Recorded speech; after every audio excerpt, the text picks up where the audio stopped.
പിറവത്തെ പുതുശ്ശേരി തൃക്ക ബാലനരസിംഹസ്വാമി ക്ഷേത്രത്തിലെ ഇത്തവണത്തെ ഓണാഘോഷം ഗുരുവായൂർ ഉണ്ണിക്കണ്ണൻ്റെ ഭക്ത സുദർശന രഘുനാഥ് ആധ്യാത്മിക പ്രഭാഷണത്തോടെ ധന്യമാക്കി. പിറവം പുതുശ്ശേരി തൃക്ക ബാലനരസിംഹസ്വാമി ക്ഷേത്രത്തിലെ പുനഃപ്രതിഷ്ഠാ നവീകരണ കലശം കഴിഞ്ഞ് ആദ്യത്തെ ചിങ്ങമാസ തിരുവോണം ഗംഭീരമായി നടത്തി.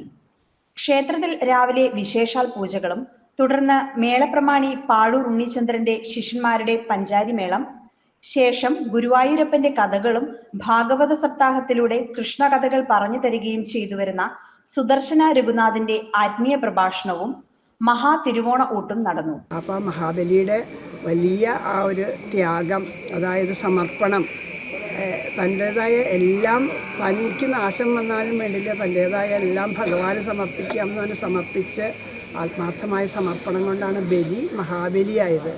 ആ ഭഗവാനെയും ഭക്തനെയും മഹാബലിയും വാമനമൂർത്തിയെ ഒരുമിച്ച് പൂജിക്കുന്ന ഒരു മഹത്തായിട്ടുള്ളൊരു ഉത്സവമാണ് തിരുവോണം. എല്ലാവർക്കും ആ ഒരു ഭാവം, മനസ്സിൻ്റെ ഉള്ളിലുള്ള അഹം നീങ്ങി മനസ്സിൻ്റെ ഉള്ളിലുള്ള എല്ലാ വിധത്തിലുള്ള ആ ദോഷങ്ങളൊക്കെ തീർത്ത് സമാധാനമായിട്ട് പിന്നെ എല്ലാവരും ഏകോദര സഹോദരന്മാരെ പോലെ ജീവിക്കാൻ സാധിക്കട്ടെ എന്ന് പ്രാർത്ഥിക്കുന്നു. നിരവധി ഭക്തജനങ്ങൾ ചടങ്ങുകളിൽ പങ്കുചേർന്നു.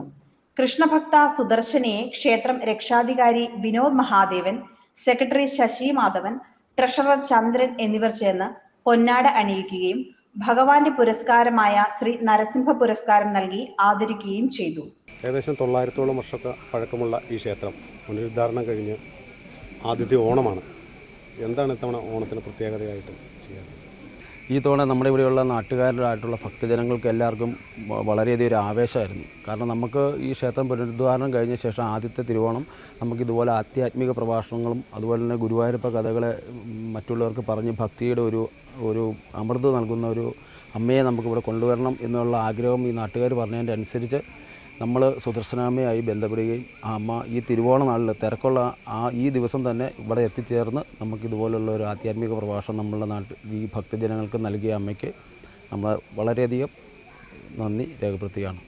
അതോടൊപ്പം തന്നെ നമ്മുടെ ഈ ആധ്യാത്മിക പ്രഭാഷണം കേൾക്കുവാൻ വന്നിട്ടുള്ള നമ്മുടെ ഭക്തജനങ്ങളും അതിനുശേഷം നമുക്ക് എല്ലാ വിഭവത്തോടു കൂടിയുള്ള ഗംഭീരമായിട്ടുള്ളൊരു മഹാപ്രസാദകൂട്ട് തന്നെയുണ്ട്. ആ പ്രസാദകൂട്ട് ആ അമ്മ തന്നെയാണ് ആദ്യം വിളക്കത്ത് വെച്ച് ഭഗവാന് സമർപ്പിക്കുന്നത്. News desk, channel 91.